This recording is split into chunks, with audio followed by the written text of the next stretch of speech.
नमस्कार दोस्तों, आज के इस वीडियो में हम पढ़ेंगे ऑर्डर 32 ऑफ सीपीसी। दोस्तों सीपीसी का ऑर्डर 32 बात करता है सूट बाई और against minor and person of unsound mind. कि सूट सीपीसी के बारे में बात करता है कि सीपीसी में कब सूट जो है माइनर के द्वारा या अनसाउंड पर्सन के द्वारा फाइल किए जा सकते हैं, या कब सूट जो है या सूट फाइल करने के क्या प्रोसीजर होगा जब सूट फाइल किया जाएगा माइनर के अगेंस्ट या अनसाउंड पर्सन के अगेंस्ट। तो दोस्तों इस ऑर्डर में कुल 16 रूल प्रोवाइड किए गए हैं, जिसमें से जो फर्स्ट रूल है दोस्तों वो बात करता है minor to sue by next friend. अगर माइनर को सू किया जा रहा है तो नेक्स्ट फ्रेंड के द्वारा सू किया जाएगा। माइनर के द्वारा अगर सूट फाइल किया जा रहा है तो वो सूट जो है उसके नेक्स्ट फ्रेंड के द्वारा फाइल किया जाएगा। नेक्स्ट फ्रेंड कौन हो सकता है? तो नेक्स्ट फ्रेंड उसके गार्जियन हो सकते हैं, चाहे वो लीगल गार्जियन हो या नेचुरल गार्जियन। तो सेक्शन रूल फर्स्ट बोलता है कि every suit by minor shall be instituted in his name by person who in which such suit shall be called the next friend of the minor। तो अगर कोई भी minor suit file करना चाह रहा है तो उसका सूट फाइल किया जाएगा इन the name of next friend. उसके नाम उसके नाम पे वो सूट फाइल होगा, लेकिन सूट फाइल किया जाएगा नेक्स्ट फ्रेंड के द्वारा जो माइनर का होगा।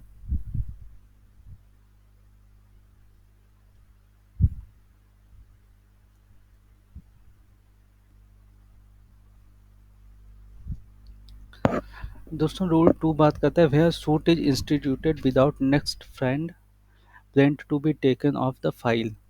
अगर सूट रूल फर्स्ट में जो सूट दिया गया है कि माइनर के द्वारा अगर सूट फाइल किया जा रहा है तो नेक्स्ट फ्रेंड के थ्रू फाइल किया जाएगा, तो वही बोल रहा है रूल टू कि अगर नेक्स्ट फ्रेंड के द्वारा जो प्लेंट है उसको फाइल नहीं की गई है तो उस केस में where suit is instituted by or on behalf of minor without next friend. अगर माइनर के द्वारा किसी सूट को फाइल किया गया लेकिन वो नेक्स्ट फ्रेंड के द्वारा नहीं फाइल किया गया है तो उस केस में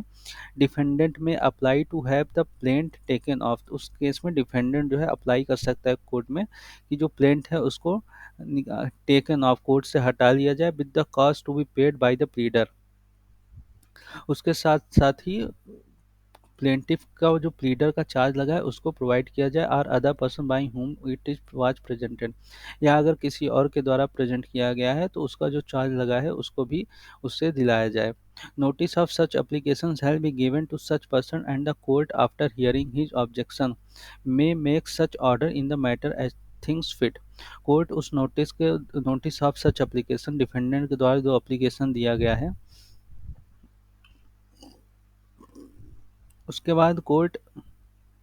हियरिंग में उससे ऑब्जेक्शन जो दिया गया है उसको सुनेगी। उसके बाद जैसा कोर्ट को उचित लगता है वैसा ऑर्डर दिया जा सकता है। सेक्शन रूल 2A दोस्तों बात करता है security to be furnished by next friend when so ordered. अगर रूल फर्स्ट में माइनर के बिहाफ पे अगर जो नेक्स्ट फ्रेंड है उसके द्वारा सूट फाइल किया गया है और उस सूट को एक्सेप्ट कर लिया जाता है तो उस केस में कोर्ट ऑर्डर कर सकती है नेक्स्ट फ्रेंड को कि वो सिक्योरिटी फर्निश करे कोर्ट में। Where suit has been instituted on the behalf of minor by his next friend. जहाँ नेक्स्ट फ्रेंड के द्वारा माइनर के बिहाफ में सूट फाइल किया जा रहा है तो कोर्ट में at any stage of the suit court उस प्रोसीडिंग के किसी भी स्टेज पर either of its on motion या खुद से on or the application of defendant या डिफेंडेंट के एप्लीकेशन पे and for reason to be recorded, अगर वो ऐसा ऑर्डर देती है कि जो नेक्स्ट फ्रेंड है प्लेंटिफ का वो सिक्योरिटी जमा करे, सिक्योरिटी फर्निश करे, तो उसको रीजन देना पड़ेगा कि किस रीजन के कारण वो ऐसा ऑर्डर दे रहा है। Order next fact to give security for the payment of all cost incurred or likely to be incurred by the defendant। तो उस सिक्योरिटी के अंदर जितनी भी कॉस्ट डिफेंडेंट के ऊपर डिफेंडेंट क्लेम कर सकता है उतनी कॉस्ट तक का उसके ऊपर सिक्योरिटी जमा करने का ऑर्डर दिया जा सकता है।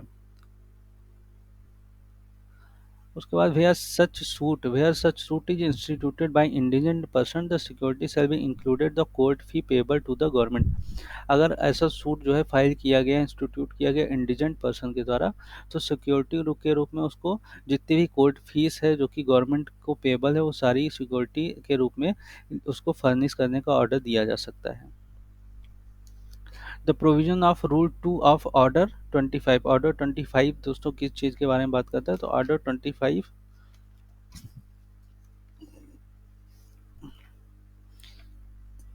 सिक्योरिटी फॉर कॉस्ट बात करता है, तो ऑर्डर 25 के रूल 2 का जो प्रोविजन है वो इस पे अप्लीकेबल होगा। रूल 3 बात करता है guardian for the suit to be appointed by court for minor defendants. Guardians for the suit to be appointed by court for the minor defendants. अगर कोई सूट, देखिए दोस्तों, रूल फर्स्ट और रूल 2 बात करता है ऐसे प्रोविजन के बारे में जहां माइनर के द्वारा सूट फाइल किया जा रहा है, उसके लिए क्या प्रोसीजर होगा वो rule first and rule second और रूल 2A में बताया गया है। लेकिन जब माइनर के अगेंस्ट कोई सूट फाइल किया जाता है तो माइनर जहां माइनर एक डिफेंडेंट है, तो उस केस में माइनर को रिप्रेजेंट करने के लिए गार्जियन अपॉइंट किया जाता है। तो उसके लिए जो प्रोविजन है वो रूल 3 में दिया गया है। तो रूल 3 बोलता है कि वेयर डिफेंडेंट इज माइनर, जहाँ डिफेंडेंट माइनर है वहाँ पे court on being satisfy of the fact of his minority, और कोर्ट इस फैक्ट से सेटिस्फाई हो जाती है कि जो कोर्ट में डिफेंडेंट है वो माइनर है, तो shall appoint a proper person to be guardian for the suit of such minor. तो उस माइनर को रिप्रेजेंट करने के लिए उसके सूट के अंतर्गत एक गार्जियन की अपॉइंटमेंट कोर्ट के द्वारा किया जाता है। रूल 3 का सब रूल 2 बोलता है कि an order for the appointment of a guardian for the suit may be obtained upon application in name and behalf of minor or by the plaintiff. An order for the appointment of guardian for the suit, तो court उस suit में guardian के appointment करने का order तब दे सकती है जब उसको एप्लीकेशन प्राप्त हुआ हो, name and on the behalf of minor, minor के बिहाफ में या माइनर के नाम से, या तो प्लेंटिफ के एप्लीकेशन पे जो कोर्ट है वो गार्जियन की अपॉइंटमेंट कर सकती है माइनर के लिए। रूल 3 का सब रूल 3 दोस्तों बात करता है such application shall be supported by affidavit. जो एप्लीकेशन फाइल किया जा रहा है माइनर के द्वारा या प्लेंटिफ के द्वारा, उसमें एफिडेविट लगाना जरूरी है, और उस एफिडेविट में वेरीफाई किया जाएगा कि that proposed guardian has no interest in the matter in controversy. और इस उस एफिडेविट में जो पार्टी है, प्लेंटिफ है या जो माइनर है अपने नाम से पे एप्लीकेशन फाइल कर रहा है, उस एफिडेविट में उसको ये भी लिखना पड़ेगा कि जो प्रपोज्ड गार्जियन है उसका कोई इंटरेस्ट नहीं है उस मैटर में in the controversy in the suit. उस सूट जिसके लिए फाइल किया गया है, जो सब्जेक्ट मैटर सूट का, उससे उसका कोई रिलेशन नहीं है। In the suit adverse to that of the minor and that he is a fit person to be so appointed. और उस एफिडेविट में यह भी लिखना पड़ेगा उसको ये कि जो पर्सन है जिसको गार्जियन अपॉइंट किया जाना है वो सबसे सुटेबल पर्सन है उस पोजीशन के लिए। अब ऑर्डर 3 का रूल 4 बात करता है कि order shall be made on any application under this rule except upon notice to any guardian of the minor appointed or declared by an authority competent in that behalf, or where there is no such guardian upon notice to the father, or where there is no father to the mother, or where there is no father or mother to other natural guardian। तो rule 3 का जो सब rule 4 है वो ये बोलता है कि किसी पर्सन को गार्जियन रूल 3 के अकॉर्डिंग तभी अपॉइंट किया जाएगा जब उसके लिए उसको नोटिस भेजा जाए। तो नोटिस किसको भेजा जाएगा? नोटिस भेजा जाएगा फादर को, अगर फादर नहीं है तो मदर को, अगर मदर फादर दोनों नहीं है तो नेचुरल गार्जियन जो होंगे माइनर को उनके पास भेजा जाएगा।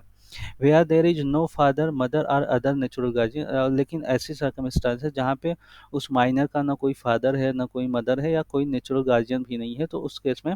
to the person in whose care the minor is, and after hearing any objection which may be urged on behalf of the person served with the notice under this sub rule। अगर इस जिस जहाँ उस minor के कोई भी natural guardian नहीं है तो उसको नोटिस दी जाएगी जिसके केयर में ऐसा माइनर रह रहा है। रूल 3 का सब रूल 4 बात करता है कोर्ट में in any case if things fit issue notice under sub rule 4 to the minor also. अगर कोर्ट को उचित लगता है तो उस केस में जो माइनर है उसको भी ऐसी नोटिस भेजी जा सकती है। रूल 3 का सब रूल 5 बात करता है कि a person appointed under sub rule first. अगर सब रूल फर्स्ट के अंतर्गत किसी पर्सन को अपॉइंट किया जाता है माइनर का guardian, unless his appointment terminated bye retirement removal of death, अगर जो उसका अपॉइंटमेंट है टर्मिनेट होता है रिटायरमेंट के द्वारा या रिमूवल के द्वारा, मतलब उसको उसकी पोजीशन से हटा दिया गया हो, डेथ से, कंटिन्यू सो सच thought through out all proceeding arising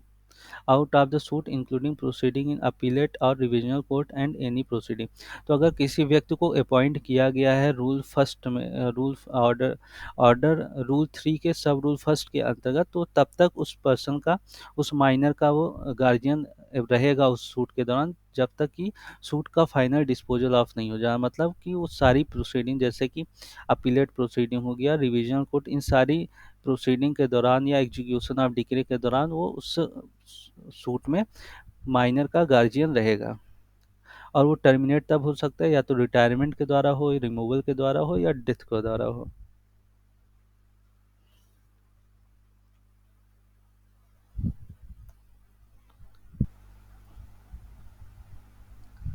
दोस्तों अब हम पढ़ेंगे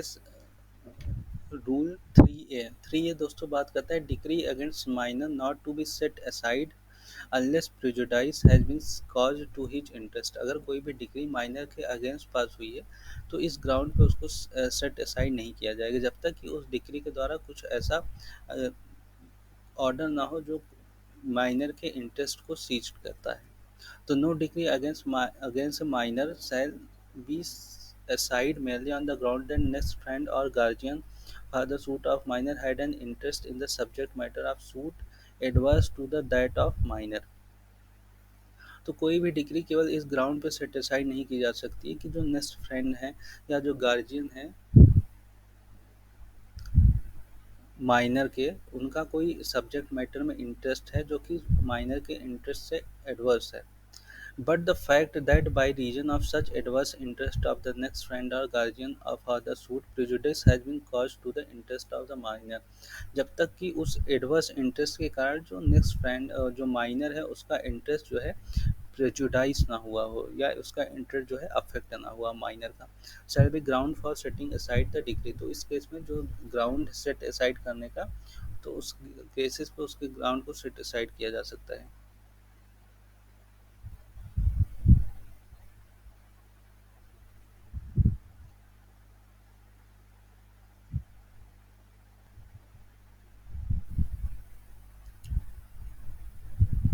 Nothing in this rule shall preclude the minor for obtaining any relief available under any law by reason of misconduct or gross negligence on the part of next friend or guardian for the suit resulting in prejudice to the interest of the minor। अगर उस minor जो guardian है या next friend है minor का, उसके interest से minor के इंटरेस्ट को कोई भी नेगेटिवली अफेक्ट करता है, तो उस केस में जो फ्रेश सूट है वो फाइल किया जाता है, अगर फाइल किया जा सकता है अगर वो फ्रेश सूट किसी और लॉ के अंतर्गत प्रोवाइड किया गया है कि ये एक मिसकंडक्ट है, ग्रॉस नेग्लिजेंस है on the part of next friend or guardian for the suit who may act as a next friend or he appointed guardian for the suits. Rule 4 दोस्तों क्वालिफिकेशन की बात करता है कि किन व्यक्तियों को नेक्स्ट फ्रेंड या गार्जियन अपॉइंट किया जा सकता है। तो any person who is of sound mind and has attend majority, ऐसे कोई भी व्यक्ति जो कि साउंड माइंड का है या उसने या वो मेजर है, तो वो नेक्स्ट फ्रेंड ऑफ माइनर या गार्जियन के रूप में अपॉइंट किया जा सकता है। प्रोवाइडेड बशर्ते क्या है कि interest of such person not adverse, जो उसका इंटरेस्ट है उस सूट में या उसका इंटरेस्ट जो है माइनर के इंटरेस्ट से एडवर्स ना हो, and that he is not in the case of next friend a defendant or in case of guardian for the suit a plaintiff. तो जो पर्सन है ना कि उस नेक्स्ट फ्रेंड के पोजीशन में, या अगर वो डिफेंडेंट है तो गार्जियन के पोजीशन में, उसका एडवर्स इफेक्ट, उसका एडवर्स इंटरेस्ट ना हो माइनर से। रूल 4 का सब रूल 2 बात करता है कि वेयर माइनर है जो guardian appointed or declared bye competent authority. जहाँ पे माइनर है जो गार्जियन, माइनर का जो गार्जियन हो अपॉइंटेड या डिक्लेयर किया गया कम्पिटेंट अथॉरिटी के द्वारा, तो no person other than such guardian shall act as a next friend of the minor or appointed his guardian for the suit। तो अगर सूट फाइल हो रहा है माइनर के अगेंस्ट में, तो उस सूट में केवल वही पर्सन एज ए गार्जियन या as a next friend suit को फाइल कर सकता है जो कि उस कम्पिटेंट अथॉरिटी द्वारा अपॉइंट किया गया है, अनलेस कि जब तक कि कोर्ट कंसीडर करता है, जब तक कोर्ट यह कंसीडर ना करे दैट द माइनस वेलफेयर, कि माइनस के जो वेलफेयर, माइनस की जो माइनस के वेलफेयर के लिए that other person be permitted to act or be appointed at the case में भी। तो अगर कोर्ट को लगता है कि माइनर के वेलफेयर के लिए किसी और व्यक्ति को अपॉइंट किया जाना चाहिए, तो उस व्यक्ति के अलावा किसी और व्यक्ति को भी नेक्स्ट फ्रेंड या गार्जियन के रूप में अपॉइंट किया जा सकता है। रूल 4 का सब रूल 3 बात करता है कि no person shall without his consent in writing be appointed guardian for the suit. किसी भी व्यक्ति को बिना उसकी कंसेंट के इन राइटिंग में उसको अपॉइंट नहीं किया जाएगा एज अ नेक्स्ट फ्रेंड और as a guardian. Where there is no other person fit and willing to act as a guardian for the suit. अगर कोई सूट ऐसा है जहाँ पे कि माइनर के लिए कोई भी फिट पर्सन या कोई ऐसा पर्सन जो सहमति दे रहा है कि वो गार्जियन के रूप में एक्ट करेगा, अगर नहीं मिल रहा है तो कोर्ट में appoint any of its officer to be such guardian. तो उस केस में कोर्ट अपने किसी भी ऑफिसर को गार्जियन के रूप में अपॉइंट कर सकती है एंड में direct that the cost to be incurred by such officer in the performance of his duty as such guardian shall be borne either by parties or by any or the more of the party to the suit। और जो cost होगी उस officer का या जो remuneration होगा उस officer का to act as a guardian, उसको पे किया जाएगा पार्टीज के द्वारा या किसी भी any of more of the party, या एक से अधिक पार्टी हैं तो उनके द्वारा। Or out of any fund in the court in which minor is interested, या जो माइनर के इंटरेस्ट में कोई फंड क्रिएट किया गया तो उस फंड से दिया जाएगा। Or out of the property of the minor, या जो माइनर की प्रॉपर्टी है उससे भी उसका रिम्यूनरेशन दिया जा सकता है। And may give direction for the payment or allowances of such cost at justice and circumstances of the case may require. Court ये भी डायरेक्शन कर सकती है कि रीपेमेंट का या अलाउंसेस का of such cost at justice at the circumstances में रिक्वायर। उस केस के सर्कमस्टांसेस के हिसाब से जो भी जो कोर्ट है उसको लगता है कि रिपेमेंट या अलाउंसेस देनी चाहिए तो उसको भी ऑर्डर किया जा सकता है।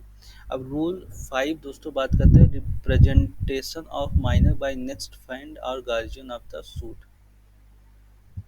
Representation of minor by next friend or guardian for the suit. Every application to the court or on behalf of minor other than application under Rule 10 sub Rule 2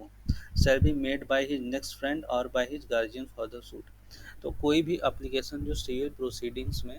minor के द्वारा फाइल की जानी है, minor के behalf में court में file करना है, तो सारे एप्लीकेशन फाइल किए जाएंगे नेक्स्ट फ्रेंड के द्वारा और इन डिफेंडेंट के केस में गार्जियन के द्वारा। अगर माइनर डिफेंडेंट है तो गार्जियन के द्वारा। एक्सेप्ट कौन सा रूल, तो एक्सेप्ट जो कि रूल 10 के सब रूल 2 में दिया गया, उस एप्लीकेशन को छोड़कर सारी एप्लीकेशन माइनर के नेक्स्ट फ्रेंड के द्वारा या माइनर डिफेंडेंट है तो उसके गार्जियन के द्वारा। Every order made in a suit or any application before the court in or which minor is in a way concerned or affect without such minor being represented by next friend or guardian for the suit as the case may be discharged and where the pleader of the party at whose instance such order was obtained knew or mightly reasonable have known the fact of such minority with the cost to be paid by such pleader। तो rule 5 का sub clause rule 5 का sub rule second ये बताता है कि अगर कोई भी ऑर्डर ऐसे पर माइनर के अगेंस्ट पास हुआ है जिसको लिए ना तो जिसका रिप्रेजेंटेशन कोर्ट में नहीं है, मतलब उसके लिए नेक्स्ट फ्रेंड नहीं अपॉइंट किया गया है या जो गार्जियन है वो अपॉइंट नहीं किए गए हैं, तो उस केस में अगर ऐसा कोई ऑर्डर पास कर दिया जाता है किसी भी लीडर ऑफ द पार्टी के इंस्टेंस में, तो ऐसा माना जाएगा कि उस प्लीडर को इस चीज़ की जानकारी थी और इसके लिए उसको जो कॉस्ट है to be paid by such pleader, जो प्रोसीडिंग में जो कास्ट आया वो सब पे करना पड़ेगा प्लीडर के द्वारा। Receipt by next friend of guardian for the suit of property under decree for minor, a next friend of guardian for the suit shall not without the leave of the court receive any money or other movable property on the behalf of minor।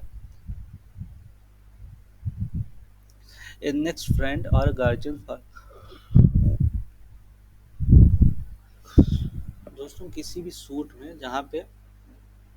Next friend है या guardian के द्वारा suit initiate किया गया है, बिना court के permission के वो रिसीव नहीं कर सकता कोई मनी या कोई मूवेबल प्रॉपर्टी माइनर के बिहाफ पे। आइदर जब तक कि by way of compromise before decree or order, जब तक कि वो रिसीव किसी कंप्रोमाइज के थ्रू या ऑर्डर के थ्रू ना हुआ हो, या वो रिसीव या मूवेबल प्रॉपर्टी जो मनी है या जो मूवेबल प्रॉपर्टी रिसीव हुई हो under decree or order in favour of minor, किसी डिग्री के फेवर में हुई हो माइनर के लिए। रूल 6 का सब रूल 2 बात करता है कि where the next friend or guardian for the suit has not be appointed, जहाँ पर नेक्स्ट फ्रेंड या गार्जियन किसी सूट में नहीं अपॉइंट नहीं हुए हैं या डिक्लेयर्ड नहीं हुए हैं by competent authority to be guardian of the property of the minor, or having been so appointed or declared is under any disability known to the court to receive the money, या appoint नहीं हुए हैं या declare नहीं किए गए हैं या ऐसे गार्जियन या ऐसे नेक्स्ट फ्रेंड को अपॉइंट किया गया है जो कि डिसेबल हैं और वो जो मनी है या मूवेबल प्रॉपर्टी उसको रिसीव नहीं कर सकते हैं, तो इस केस में कोर्ट क्या ऑर्डर करेगी, तो कोर्ट क्या करे, तो कोर्ट सेल मतलब ये कंपल्सरी प्रोविजन है, if it grants him to leave to receive the property, requires such security and gives such direction as well। तो कोर्ट क्या कर सकती है कि सिक्योरिटी की डिमांड कर सकती है कि अगर वो प्रॉपर्टी को रिसीव कर रहे हैं तो तो वो सिक्योरिटी जमा करें कोर्ट में। In its opinion sufficient protect the property from waste and insure its proper application. इतनी सिक्योरिटी की डिमांड की जा सकती है कि जिससे कि जो प्रॉपर्टी है उसको सेफ किया जा सके, उसको वेस्ट होने या उसके सिक्योरिटी को इसके वेस्ट होने से रोका जा सके और उसके जो एग्जिस्टेंस है उसको सिक्योर किया जा सके। इसका प्रोविजो बोलता है कि that court may for reason to be recorded, court को ऐसा करने के लिए अपना रीजन देना पड़ेगा, dispense with such security while granting leave. अगर सिक्योरिटी से जो पार्टी जो नेक्स्ट फ्रेंड है गार्जियन उनको डिस्पेंस किया जा रहा है तो उस केस में कोर्ट को रीजन देना पड़ेगा for the suit to receive money or other more property under decree or order where such next friend or guardian is the manager of Hindu divided family and the decree or order relate to the property or business of the family is the parent of the minor। Agreement or compromise by next friend or guardian for the suit, agreement or compromise by next friend or guardian for the suit। No next friend or guardian for the suit shall, without the leave of the court expressly recording in the proceeding, enter into any agreement or compromise on the behalf of minor with reference to the suit in which he act as a next friend or guardian। तो section rule 7 ये बोल रहा है कि कोई भी next friend या guardian बिना कोर्ट के परमिशन के कोई भी एग्रीमेंट नहीं करेगा या कोई भी कंप्रोमाइज नहीं करेगा माइनर के बिहाफ पे। अब रूल 7 का सब रूल 1A बोलता है कि an application for leave under sub rule first, अगर सब रूल फर्स्ट के लिए कोई एप्लीकेशन कोर्ट में प्रेजेंट किया जा रहा है तो वो एप्लीकेशन के साथ साथ एफिडेविट भी फाइल किया जाना चाहिए नेक्स्ट फ्रेंड और गार्जियन के द्वारा, और उस एफिडेविट में सर्टिफाई करना चाहिए प्लीडर के द्वारा to effect that agreement or compromise proposed in his opinion for the benefit of the minor. अगर एप्लीकेशन फॉर एप्लीकेशन प्रेजेंट किया जा रहा है कंप्रोमाइज या एग्रीमेंट के लिए on the behalf of minor, तो उस एप्लीकेशन के साथ साथ जो पार्टी है उनको जो गार्जियन है या लीगल फ्रेंड्स ऑफ माइनर है उनको एक एप्लीकेशन के साथ साथ एक एफिडेविट भी प्रेजेंट करना चाहिए। उस एफिडेविट को जो पीटा है उनके द्वारा सर्टिफाई किया जाए कि जो एग्रीमेंट है या जो कंप्रोमाइज प्रपोज्ड है वो माइनर के बेनिफिट के लिए है। प्रोवाइडेड जो इसका बोलता है कि that the opinion so express, जो ओपिनियन एक्सप्रेस की जा रही है वेदर इन द एफिडेविट और in the certificate shall not preclude the court for examine whether the agreement or compromise proposed is for the benefit of the minor। तो rule first A का जो proviso है rule 7 में वो ये बात करता है कि एफिडेविट देना या सर्टिफाई करना ये पर्याप्त नहीं है, मतलब कोर्ट इसके अलावा एग्जामिन भी कर सकती है पार्टीज को कि क्या जो एग्रीमेंट या कंप्रोमाइज है उसका जो ऑब्जेक्ट है वो है कि माइनर के बेनिफिट के लिए किया जा रहा है। अब रूल 7 का सब रूल 2 बात करता है कि any such agreement or compromise entered into without the leave of the court so recorded shall be voidable against all parties other than the minor। Rule 7 का सब रूल 2 बोलता है कि जो भी एग्रीमेंट या कंप्रोमाइज फॉर्म हुआ है parties के बीच में जिसमें एक नेक्स्ट फ्रेंड है या गार्जियन है उसके द्वारा कोई भी एग्रीमेंट या कंप्रोमाइज़ किया गया माइनर के बिहाफ में, तो माइन वो एग्रीमेंट या कंप्रोमाइज़ वाइडेबल होगा माइनर के केस में। मतलब माइनर चाहे तो उस एग्रीमेंट या उस कंप्रोमाइज़ को वाइड डिक्लेयर करा सकता है। अब सेक्शन रूल 8 बात करता है रिटायरमेंट ऑफ नेक्स्ट फ्रेंड की। नेक्स्ट फ्रेंड अपॉइंट होते हैं दोस्तों रूल फर्स्ट में नेक्स्ट फ्रेंड उसको बोलते हैं कि जब माइनर के द्वारा सूट फाइल किया जाएगा तो माइनर के नेम पे वो सूट फाइल किया जाता है नेक्स्ट फ्रेंड के द्वारा। लेकिन जब प्रोसीडिंग के दौरान कुछ ऐसे सर्कमस्टांसेस आ जाती है कि जिस नेक्स्ट फ्रेंड को अपॉइंट किया गया था रूल फर्स्ट में, अब वो अपना जो उसकी ड्यूटी है उसको परफॉर्म नहीं कर रहा है, और जिसके पीछे कई कारण हो सकते हैं। चाहे वो मेंटली अनफिट हो गया हो या फिजिकली अनफिट हो गया हो, या अब वो अपने अपनी ड्यूटी को निभाना नहीं चाहता है, रिटायरमेंट लेना चाहता है, तो ऐसे कई सारे सर्कमस्टांसेस पे जो नेक्स्ट फ्रेंड है उसको रिटायर किया जा सकता है। तो आइए देखते हैं प्रोविजन क्या बोलता है रिटायरमेंट ऑफ नेक्स्ट फ्रेंड के लिए। Unless otherwise ordered by the court, तो अगर कोई भी व्यक्ति अपॉइंट किया गया नेक्स्ट फ्रेंड तो तब तक रिटायर नहीं हो सकता जब तक कोर्ट ऑर्डर न करे। A next friend shall not retire without first procuring a fit person to be put in his place and give security for the cost already incurred। तो कोई भी पर्सन तब तक रिटायर नहीं हो सकता जब तक कि कोर्ट ऑर्डर ना करे, और उसके साथ साथ ही जब तक कि जो फिट पर्सन है उस ड्यूटी को परफॉर्म करने के लिए वो उसकी जहाँ पे अपॉइंट होने के लिए तैयार ना हो जाए, एंड उसकी जहाँ पे जो सिक्योरिटी जमा करे and give security for the cost already incurred, और जो कॉस्ट है उसके लिए वो सिक्योरिटी प्रोवाइड करे जो नया व्यक्ति है। The application for appointment of new next friend shall be supported by affidavit showing the fitness of person proposed and also that he has no interest adverse to that of the minor। तो rule 8 का sub rule 2 ये बोलता है कि अगर appointment के लिए कोई एप्लीकेशन नेक्स्ट फ्रेंड के द्वारा अगर नेक्स्ट फ्रेंड के अपॉइंटमेंट के कोई एप्लीकेशन प्रपोज किया गया है तो उस एप्लीकेशन के सपोर्ट में एक एफिडेविट भी फाइल किया जाना चाहिए। उस एफिडेविट में ये बताना चाहिए या उस एफिडेविट में शो किया जाए कि जो पर्सन जिसको प्रपोज किया जा रहा है नेक्स्ट फ्रेंड अपॉइंट करने के लिए, वो उसका कोई भी इंटरेस्ट माइनर के इंटरेस्ट से एडवर्स नहीं है। अब रूल 9 बात करता है रिमूवल ऑफ नेक्स्ट फ्रेंड। कब नेक्स्ट फ्रेंड को रिमूव किया जा सकता है? तो where the interest of next friend of minor is adverse to the minor. पहला तो सबसे मेन इंपॉर्टेंट टॉपिक है कि जो नेक्स्ट फ्रेंड का इंटरेस्ट है वो माइनर के इंटरेस्ट से एडवर्स है, मतलब उसके अपोजिट है या उसको निगेटिवली अफेक्ट कर रहा है। और where he is so connected with the defendant whose interest is adverse to that of the minor, या जो दूसरी सर्कमस्टांसेस है उसमें यह है कि जो नेक्स्ट फ्रेंड है उसका वो डिफेंडेंट से इंटरेस्ट से उसका इंटर कनेक्शन है, मतलब डिफेंडेंट के साथ वो मिल चुका है या डिफेंडर के इंटरेस्ट में वो काम कर रहा है, जिसके कारण जो माइनर के इंटरेस्ट है वो प्रॉपरली प्रोटेक्ट नहीं किया जा सकता है। और where he does not do his duty, तीसरी सर्कमस्टांसेस क्या है कि उसके द्वारा जो उसकी ड्यूटी है उसको परफॉर्म नहीं कर रहा है, या और during the pendency of the suit ceases to reside within India, या जो चौथा सर्कमस्टांसेस ये है कि जो नेक्स्ट फ्रेंड है वो पेंडेंसी ऑफ सूट, मतलब सूट की प्रोसीडिंग चल रही थी उस दौरान वो डिसीजन लेता है कि वो भारत को छोड़ देगा, और फॉर एनी अदर सफिशिएंट काज, या कोई अगर और सफिशिएंट काज है तो उस बेसिस पे भी जो नेक्स्ट फ्रेंड है उसको रिटायर किया जा सकता है। Application may be made on the behalf of the minor or by the defendant for his removal. तो रिमूवल के लिए जो एप्लीकेशन है वो फाइल किया जाएगा माइनर के द्वारा या डिफेंडेंट के द्वारा। And the court if satisfied of the sufficiency of the case assigned may order the next friend to be removable। अगर कोर्ट को इस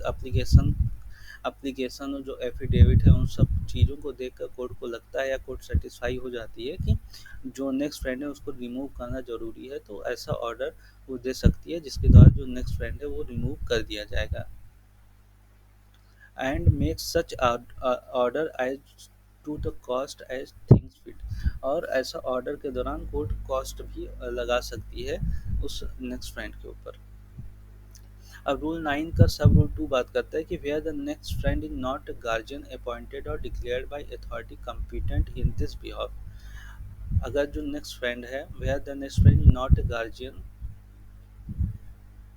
next friend where next friend not a guardian, next friend ऐसा व्यक्ति है जिसको कि as a guardian appoint नहीं किया गया था कंपिटेंट अथॉरिटी द्वारा, and application is made by guardian so appointed और डिक्लेयर, जब जो एप्लीकेशन है वो फाइल किया जा रहा है गार्जियन के द्वारा जो कि कंपिटेंट अथॉरिटी द्वारा अपॉइंटेड डिक्लेयर किया गया है, who desire to be himself appointed in the place of next friend, और वो चाहता है कि उस नेक्स्ट फ्रेंड के स्थान पर उसको जो है गार्जियन या नेक्स्ट फ्रेंड अपॉइंट किया जाए। The court shell remove the next friend unless it consider, तो उस केस में कोर्ट उस नेक्स्ट फ्रेंड को रिमूव कर सकता है जब तक कि कोर्ट को सही न लगे, for the reason to be recorded by it that the guardian ought not to be appointed the next friend of the minor,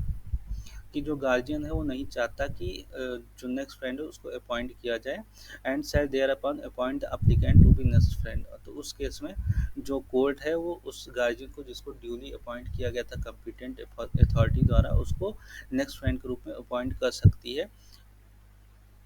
in place upon such term as the cost already incurred in the suit as it think fit, तो उस term and condition पे जो court को सही लगता है उस term and condition पे उस व्यक्ति को अपॉइंट किया जा सकता है जो कि ड्यूली अपॉइंटेड है कंपिटेंट अथॉरिटी द्वारा।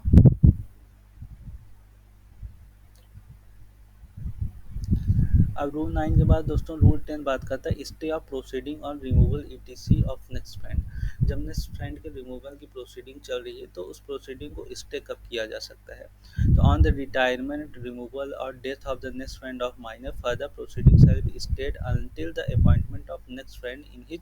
प्लेस, तो अगर कोई भी नेक्स्ट फ्रेंड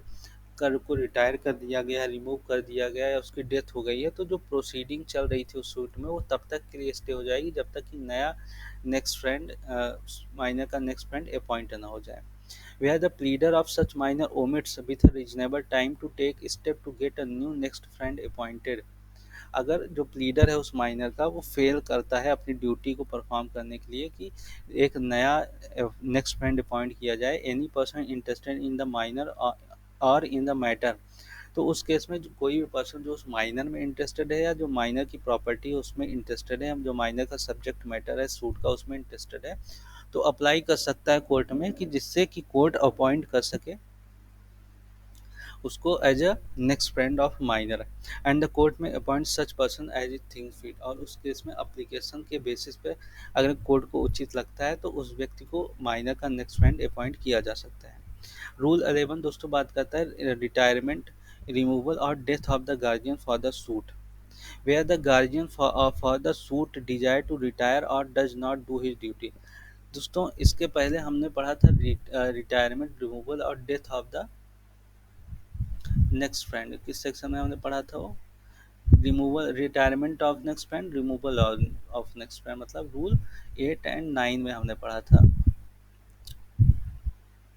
8-9 में हमने पढ़ा है retirement of next friend removal of next friend, और रूल 10 में हमने पढ़ा है कि उसका इफेक्ट क्या होगा अगर रिमूव कर दिया जा रहा है रिटायर कर दिया जा रहा है नेक्स्ट फ्रेंड का, तो उसका इफेक्ट प्रोसीडिंग पे क्या पड़ेगा, तो उसका इफेक्ट प्रोसीडिंग पे ये पड़ेगा कि प्रोसीडिंग स्टे हो जाएगी जब तक कि नया नेक्स्ट फ्रेंड अपॉइंट ना किया जाए। अब रूल 11 बात करता है रिटायरमेंट और removal of the guardian for the suit, मतलब कि जहाँ डिफेंडेंट माइनर है उसको रिप्रेजेंट किया गया जा रहा है गार्जियन के द्वारा और गार्जियन को रिटायर कर दिया गया है या उसका रिमूवल हो गया है या उसकी डेथ हो गई, तो उस सर्कमस्टांसेस में क्या प्रोसीडिंग होगी रूल 11 बताया गया। तो where the guardian for the suit desire to retire, जहाँ किसी सूट में जो गार्जियन वो चाहता है कि रिटायर हो जाए और does not do his duty, आज अथवा जो उसकी ड्यूटी है वो उस ड्यूटी को परफॉर्म नहीं कर पा रहा है, और वेयर अदर सफिशिएंट ग्राउंड, या उस गार्जियन के पास कोई और सफिशिएंट ग्राउंड है इज मेड टू अपीयर, तो the court may permit such guardian to retire और में रिमूव हिम, तो उस केस में कोर्ट क्या कर सकती है कि ऐसे गार्जियन को परमिट कर सकती है कि रिटायर हो जाए या रिमूव हो जाए खुद से, and may make such order as the cost as things fit, इस चीज़ के लिए कोर्ट को जो सही ऑर्डर लगता है वो जारी कर सकती है। अब रूल 11 का सब रूल 2 बात करता है कि where the guardian father should retire dies or is removed by the court during the pendency of the suit, the court shall appoint a new guardian in his place, तो rule 11 का sub rule 2 ये बोलता है कि अगर rule 11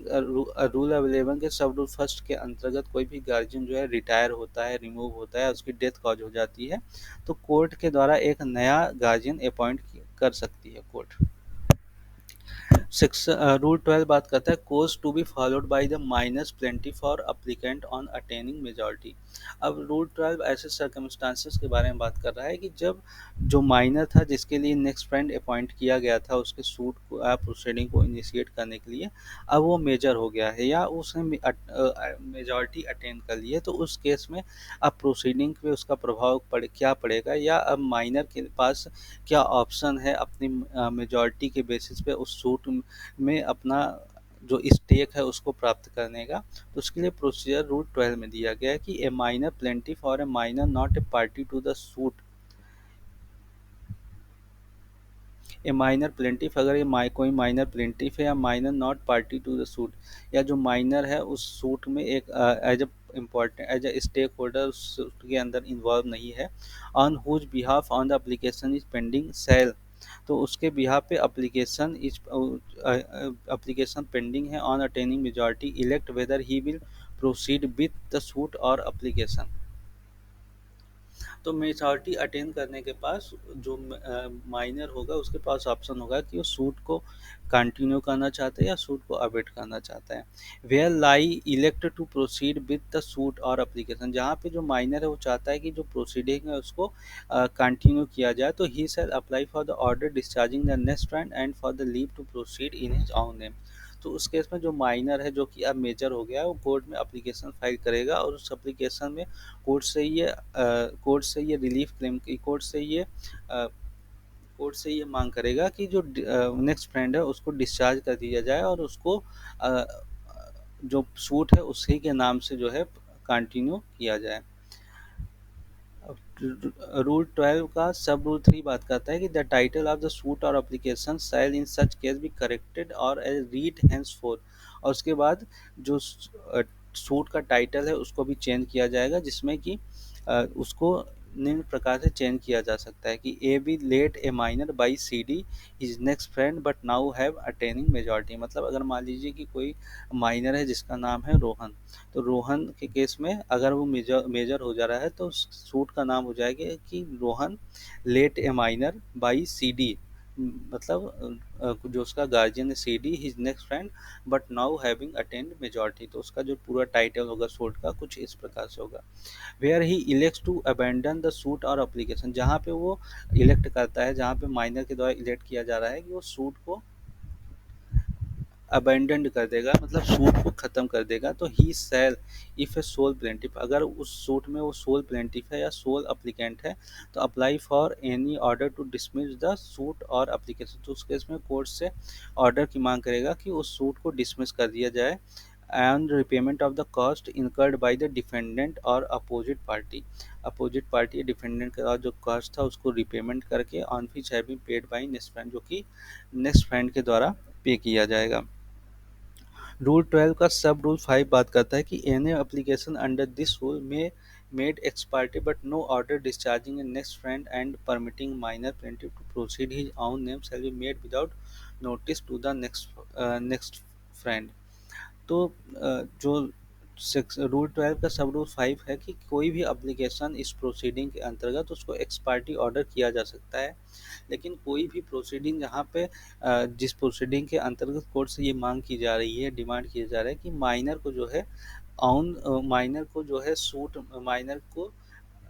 अपने suit में अपने नाम से सूट फाइल करने की या अपने नाम से उसकी जो प्रोसीडिंग है उसको करेक्ट किया जाए और जो नेक्स्ट फ्रेंड है उसको डिस्चार्ज कर दिया जाए। तो ऐसा कोई भी प्रोसीडिंग के दौरान जब तक नेक्स्ट फ्रेंड को नोटिस नहीं भेजी जाएगी तब तक उसको डिस्चार्ज नहीं किया जाएगा। अब रूल 13 दोस्तों बात करता है कि वेयर माइनर और को plaintiff attaining majority desire to repudiate suit,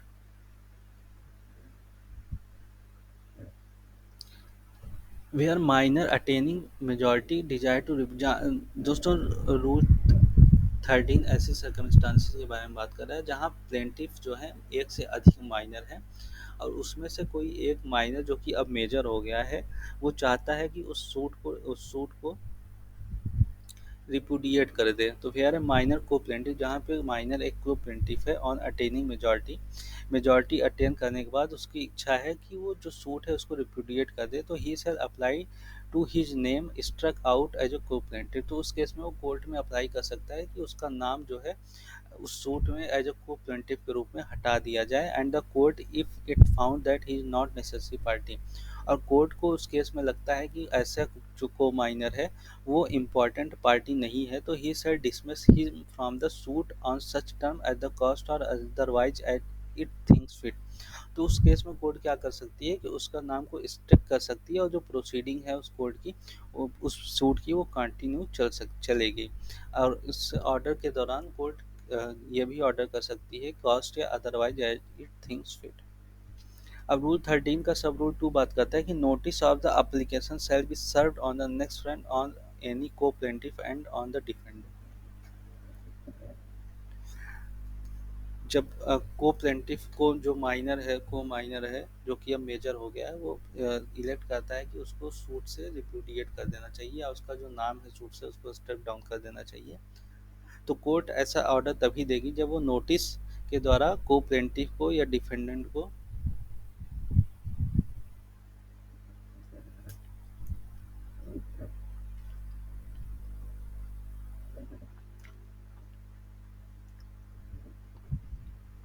इस बारे में जानकारी दी गई हो। Where the applicant is necessary party to the suit, the court may direct him to made a defendant। अगर जो अप्लीकेंट है, मतलब जो को माइनर है, अब वो मेजर हो गया है, अगर वो चाहता है कि सूट से उसका नाम हटा दिया जाए, लेकिन वो उस सूट में एक इम्पॉर्टेंट पार्टी है, तो उसके उस कंडीशन में कोर्ट क्या करेगी, उसका नाम प्लेंटिफ से हटा के उसको डिफेंडेंट के रूप में उस सूट के अंतर्गत इंक्लूड किया जा सकता है। अब रूल 14 बात करते हैं अनरीजनेबल और इम्प्रॉपर सूट के बारे में। A minor on attaining majority may, if a sole plaintiff, apply that suit instituted in his name by next friend be dismissed on the ground that it was unreasonable and or improper। Section 14 उस circumstances के बारे में बात करता है कि जहां पर नेक्स्ट फ्रेंड द्वारा माइनर के बिहाफ पे कोई सूट फाइल किया गया था, लेकिन जब माइनर मेजर हो जाता है तो वो कोर्ट में एप्लीकेशन फाइल करता है कि उस सूट को डिसमिस कर दिया जाए, क्योंकि ये सूट जो है अनरीजनेबल है या इम्प्रॉपर है। तो अब इसका क्या इफेक्ट पड़ेगा माइनर जो नेक्स्ट फ्रेंड है उसके ऊपर, उसके लिए सेक्शन 14 में प्रोविजन है कि notice of the application shall be served on all the parties concern. तो ऐसी नोटिस ऑफ उस एप्लीकेशन की नोटिस जो है सारे जो पार्टीज हैं उस सूट में कंसर्न पार्टी उनके पास सेंड किया जाएगा, and the court upon being satisfied of such unreasonableness or impropriety impropriety impropriety impropriety तो उस अनरीजनेबलनेस के लिए या इम्प्रॉपर है अगर वो सूट, तो उसके लिए अगर कोर्ट सेटिस्फाई हो जाती है या कोर्ट को लगता है कि हाँ ये सही बात है कि जो सूट है वो अनरीजनेबल है या इम्प्रॉपर है, तो उस केस में कोर्ट ग्रांट कर सकती है that the application and order next friend to pay the cost. उस केस में कोर्ट ग्रांट कर सकती है कि जो सूट है उसको डिसमिस कर दिया जाए और पार्टी को जो कॉस्ट है उनको वो प्रोवाइड किया जाए।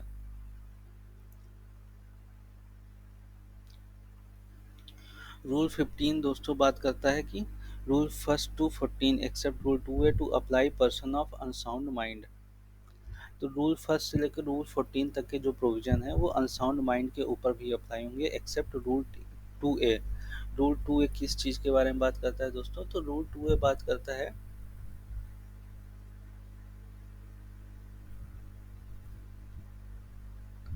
रूल 2A रूल 2A बात करता है security to be furnished by next friend when so ordered. Security के बारे में बात करता है जो कि नेक्स्ट फ्रेंड के द्वारा दी जानी चाहिए जब उसको अपॉइंट कर दिया जाए next friend of the guardian. अब रूल 16 दोस्तों सेविंग क्लॉज है जो बात करता है कि nothing content in this order shall apply to the rule of foreign state